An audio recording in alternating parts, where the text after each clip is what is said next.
started about 6 years ago, our journey coming back to the Lord. That at the time, 6 years yeah, ago. I started first, and at the time we were on our fifth year of marriage.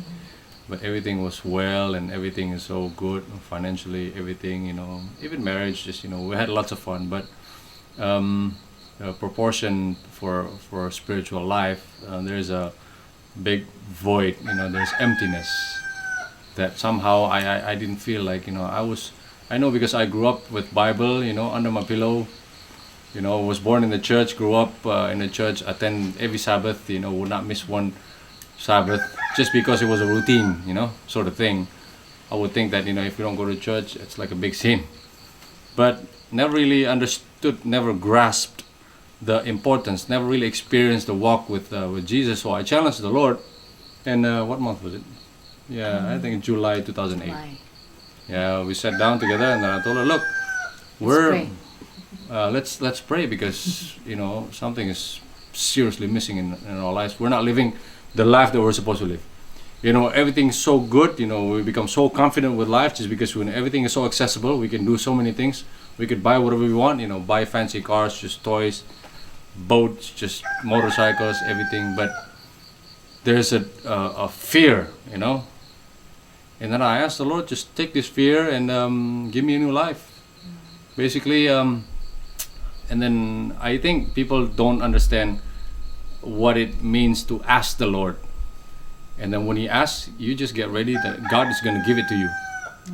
And then when I asked for a new life, I knew that the consequences that God is going to give us something completely new. Yeah, it's a change from this life. Everything. Yeah, a change of everything. I said to my wife, if you're ready, and then she wasn't ready at the time. Yeah. And then I said, okay, but I myself, I'm ready. If you want to take everything, replace with this true happiness, give it to me. Because many of the Bible verses really never made sense to me. For instance, Matthew 13:44. Heaven is like unto a treasure hidden in a field. When a man goes into the field and finds it, and then he hides it, and with all the joy, he goes back home and sells everything he has to buy that field. I said, Lord, help me to make this verse come to life. Prove it. This is not a lie. If you don't prove this, I have a very serious doubt in your truth. And then God revealed little by little, and then for the next 2 years until 2010, late 2010, I started rediscovering just Bibles and Spirit prophecy. Yeah, Spirit prophecy. We started reading a lot. I would get up and 4 o'clock in the morning, started reading until at 10 at night. Day in, day out, I neglected my business. I told them, look, just run it the way everything you want to run it. I'm not interested. We moved houses. We moved to a new house. I told nobody, shut my telephone, shut my Facebook, just, delete all the traces so people don't find me, because I want to rediscover my life. People are looking for us and everything. And then I said, look, I want something new. Yeah. And then I asked for desire to read, because I just had no interest in reading. And then especially we never wake up early in the morning. Yeah, we never could wake up early in the morning because we would sleep at 5 o'clock. 5 o'clock. When the sun rises, we started sleeping. And then it was just like, completely... Changed. God completely changed it. And then late 2010, I started just... because we were reading so much, and then something is missing still. Me especially, I can see God's power because, like my husband says, like we never wake up, in the morning, and I don't know why God can, can tell us to wake up in that morning, and then we just like reading the Bible. We'd get up in the morning and just start reading from morning till night. For we me, had a normal life. Stop drinking, stop smoking, stop. We had social drug, we're drug users. and for me, But party and everything, and then we stopped all that. And then I think late 2010, and then we started inviting pastors, just teach us some more. Something's still missing here. And then early 2011, there was a revival, John knows this. I met John first time, and then David, just on that event. And then they said, "Well, Indonesia needs a television." And I was attending the event, the revival event. I'm like, this is too much. These people, it's. No, but at the moment we We were looking for something. We're looking for the truth, and then we also says like, because everything is there. We have a fancy house. Fancy. Everything was so fancy, and then Yeah, she didn't look like this. Suddenly, we hate the fancy things because we we just thought that this is not right. And do you remember that we want to sell our house and just give to the money and everything? Yeah, that's right. I was coming to a point where, okay, this is probably my our duty. God, give us something more. Something more. I know we cannot spend the rest of our lives just waiting. Give us something to do. And then that January 2011, there is a challenge made by David, John, and the team. And then I was so attracted to it. And then there is this big meeting of gentlemen, trying to set up a television. I had no interest, but I was just peeking through the door. I'm like, no, you just want to go to. Yeah, I was on the way to the bathroom, and then I said the meeting was taking place in that room. I said, and suddenly somebody called and then somebody invited me in, and I said, yeah, okay. And I started sitting down. Making a television is something not I didn't have in mind, because I'm an engineer, by education, but I never really was interested in gadgets, media, internet, computers. I like to get my hands dirty with things, but television is something I had no interest. And then I sat down with all gentlemen who were interested in setting up television, and then I remember, you guys said, David said, no, I think this is just too many people. We probably need 5 to 7 people only. Because the less people, the less headache, and more focused in meetings and everything. And then I remember one of the prayer that was offered is that, okay, let the last man who's willing to sell everything he has, cars, Future. Fashion, houses, everything. Future also. And then I'm like, okay, this is serious, This is what. This is what we need, the challenge. And then there's And not that many people turned up the next day, and then we had I think 5 people only that day to work with. You tell me that the prayer. And then I told my wife about the prayer, and she said, "Oh." And she's like, we just like, and wow, then, this is this is serious. Let's go. This is probably what we need, And we took the offer, and it's 3.5 years now. We prayed before, like, God, we want to give everything for you, but please give us the reason to sell our house, our car, everything. Yeah, And God, give us we were this. actually on the way before that that revival took place. We had to let go things, so many things attached in our lives and in our lifestyle. We just feel Things it's that not God right would not anymore. be represented properly, and then we started letting go. She started letting go all the jewelries and just the makeup, the fashion, just clothes. She had bags collection, just ridiculous things. I had just motorcycles, the Harleys, the boat, the car, everything just disconnected. All those things because I would represent Jesus' simplicity. You cannot really represent Jesus, when you're attached to those things. I'm sorry, I'm not condemning those who are still attached to those things, but I just felt like it's myself. I needed to let go of these things so God can give me power to speak about Jesus. And then I did. I allowed myself. Actually, God purposely just squeezed everything. I think at the time I had a good amount of money in my bank when I came to the Lord, and then I said, look, I want to just support all the church causes, all the ministries, and I started going around. I searched. I was seeking projects where I could support, and then people come with the. And one time there's this guy came with a proposal, to support the church. He said, "Hey, I'm building a church," and then he came with this proposal, and then we were short about $40,000-$50,000. Would you like to participate? Because he knew that I was just letting go of things, he came, and then with the proposal, I saw like, what are you missing here? About $40,000. We get this church done. You know, all the building, everything is ready. And then I said, $40,000. He came to me with $70,000 car, and then I said, man, you are embarrassing God. Why don't you go home and sell your car? Then you don't have to ask me. And then he went home embarrassed, and I said, look, I got my own project. You have your own project. You stop asking from people what you can do yourself. I don't know. I haven't seen him ever since, but you know, it was just, he never came back. Obviously, you know. I told him, look, if you got your cars, you know, if you have 2 cars, sell at least one. You have 2 houses, sell at least one. You know, if you get fancy houses, you can decrease, you know, lower your standard, and it doesn't kill you. You know, so I live only to prove that God's word really is faithful, you know. Yeah. That we God's people. We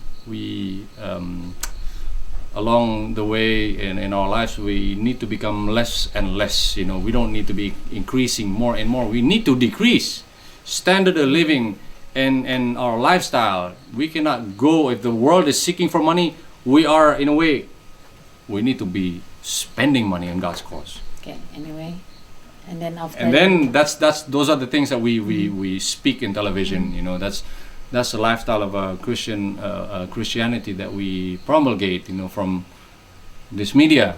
And we start to, you know, believe on God, and we start to learn on His faith also. And yeah, we start to let it go one by one. You know. Yeah, just hang out with us. Yeah, and my wife had a problem before when she would go. We would go to church, you know. Then I was an elder in the church, and my wife would just hate every time she had to go to church because she would complain she had nothing new to wear. She had just everywhere. Wardrobes of just clothes, even unwrapped still, you know, after she bought from the store, and then she would just say, I have nothing else to wear. I'm like, you got a serious disease, you know. And then I said, I'm gonna fix that problem. If you're willing to let me, I'm gonna fix that problem. I opened the wardrobe. I picked up a white blouse and a black skirt, and then before it's happened, it's an altar call. Yeah. Before that, and then I said, look, wear this for any church event you're going to attend. So anytime they see you, every time people see Sandy, they know Sandy will be wearing that white blouse and that black skirt. That's it. And then we did that for a year. You know what started it was actually, 1.5 year. Yeah, there was a call. Also, there was a challenge, and she. I don't know. It was like maybe God speaking to her.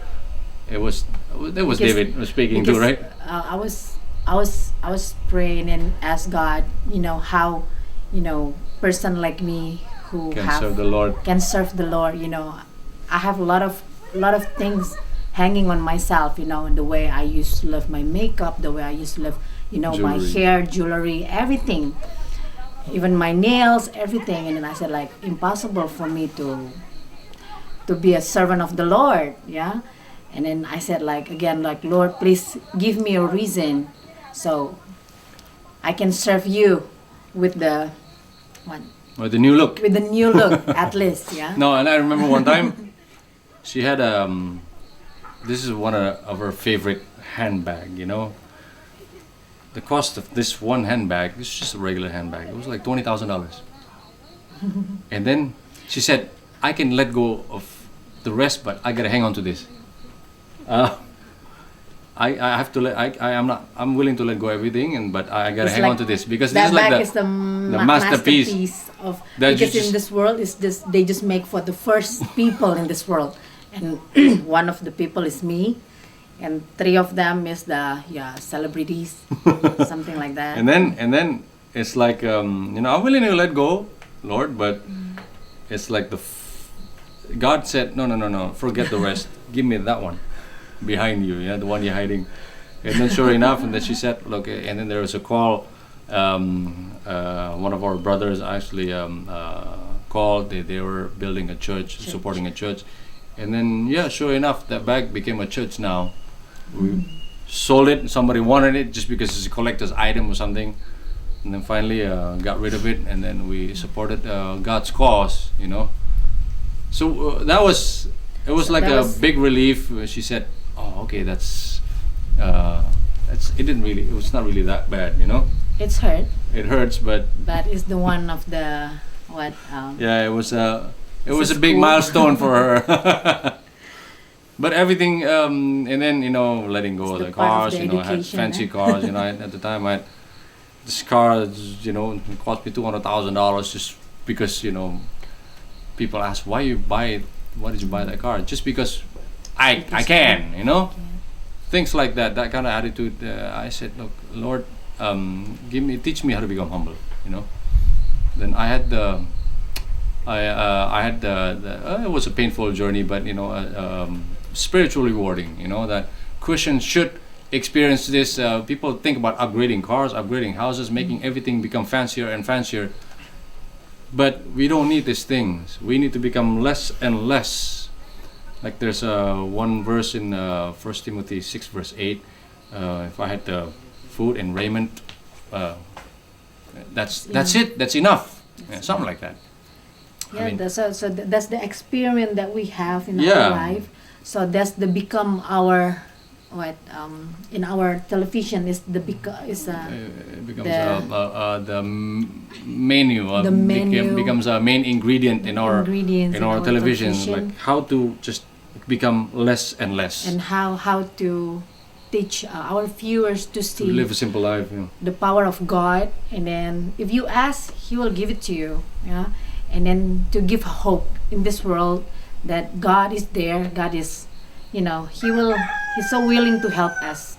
If we want, He was just there to teach us slowly by slowly, and then after you were there, and suddenly you just like, wow, the power is. I can't believe I did this. I can believe that I did that. I did this.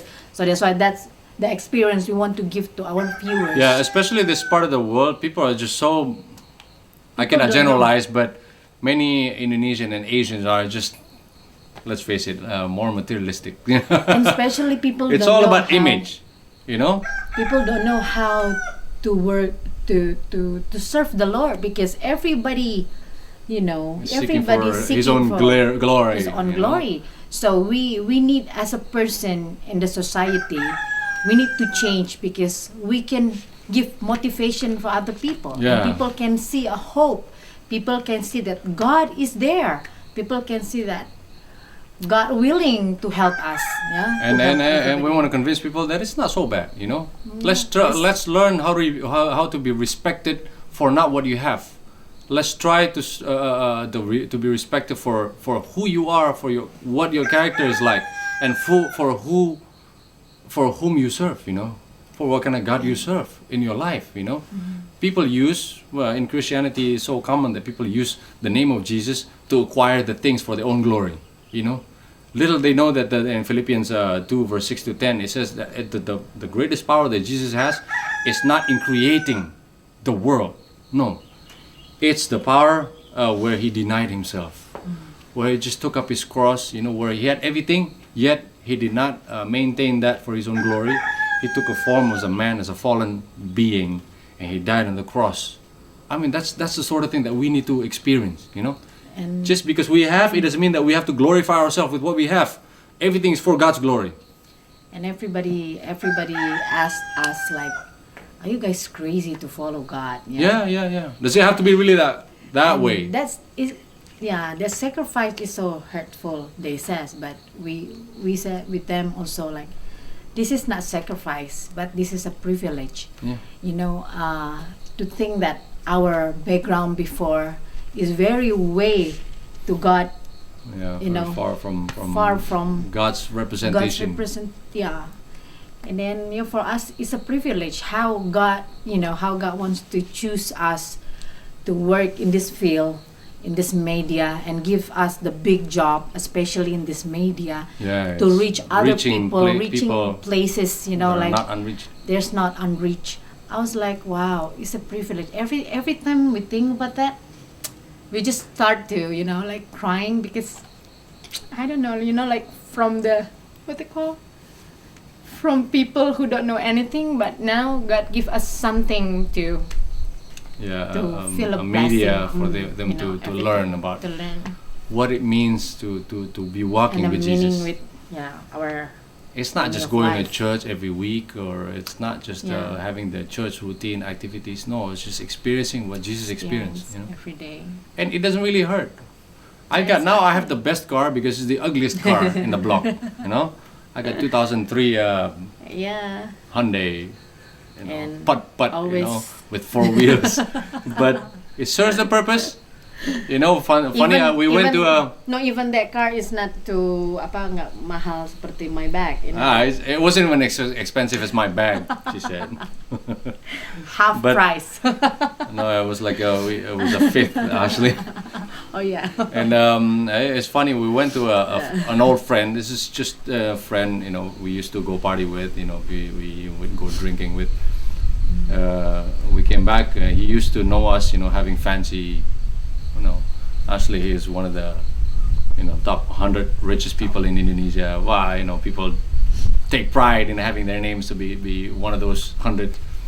And then we showed our lives now, the choices that we make. It was like, that's crazy, but it's funny enough that the non-Christians actually respect that more than Christians who claim to have Jesus in their lives. People respect that kind of choice because they know that's the truth. That's a righteous living. That's Jesus. And that should be the gospel. And it's like, are you not embarrassed? You came from fancy big cars, Mercedes or whatever. We had like 12 something cars at the time. All nice, toys and gears and everything. Now you're driving that putt. I'm like, I'm so comfortable here in this ugly car that this is what Jesus means by come to me, ye are heavy laden and burdened. I will give you rest. I feel like I'm in so much rest. You know what I mean? Not struggling with image, not struggling with what I gotta drive. What I have to wear and everything. Look, this is just it. My wife has been taught one big lesson. Look, women struggle with this fashion thing. And then all the dress. Well, God teaches you to be humble, simple, modest, and shamefaced. And then And the all these children things, also. and the kids, our lifestyle. It's just what power you can deliver gospel when you live like Jesus. You don't live like the world. Lifestyle is just only key Yeah. to the truth gospel. And then with this television HCBN, it's everywhere we go. We've been invited because of this sort of a gospel. People don't really, I don't know. They say they haven't heard for a long time. So we get invited. People ask for us to revive and everything. We go to churches, Seventh Day Adventist and non-Seventh Day Adventist. We've been on several invitations. That this is actually the third angel's message. In verity, we understand the righteousness of Christ placed upon us. We're far from holy. I still have just flaws in my life I'm struggling with. But okay, let's put on the robe of Christ and not let it go. And we understand we are nothing. Faith Alif Bai, I think in 111, it says, the righteousness of Christ is the best tool to put you down as as low as a dirt. I mean, this is who we are. Our message is how to become like Christ, not crave for the what the world has to offer.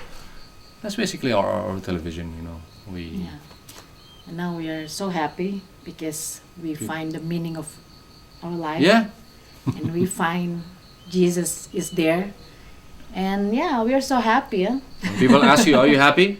Yeah, I'm so happy because I don't know, I can see God every day Yeah. in my life. I can see His miracle every day to teach our children, Yeah. and then to teach us, and then to take care of this media. And He was there. Yeah. He was there. I remember going to college. I had a college friend that challenged me on a race. Hey, after we graduate, let's make a race. Who's gonna come up with $1 million cash in a bank first? I was 23, 22, I think. I'm like, you crazy, you know. And then I think within few years, I actually reached that point, you know. I think I was 28 or 27. I've got that in my bank, and then I started emailing him, and then it was this.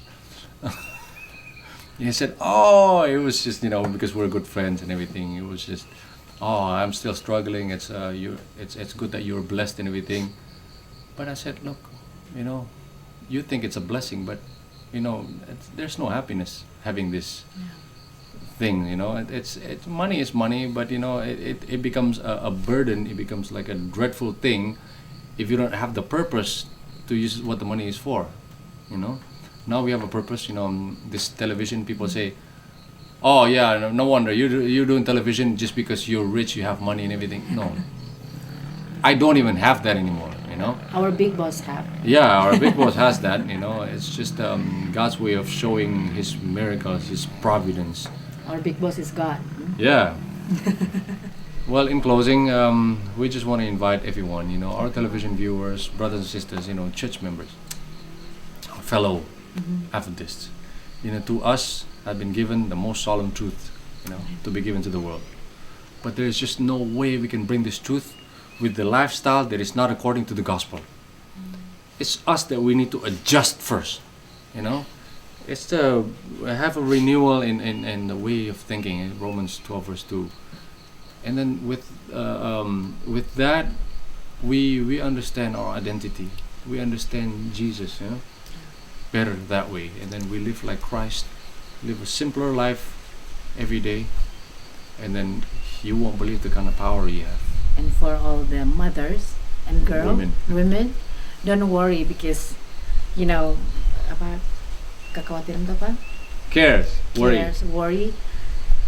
God is there. God is willing to teach your children. If you think that you want to have this change of life, to know Him, just go, because God is there to help you, to help your family, to help your children to know Him also. That's His promise. And yeah, we can. What a powerful life you will have.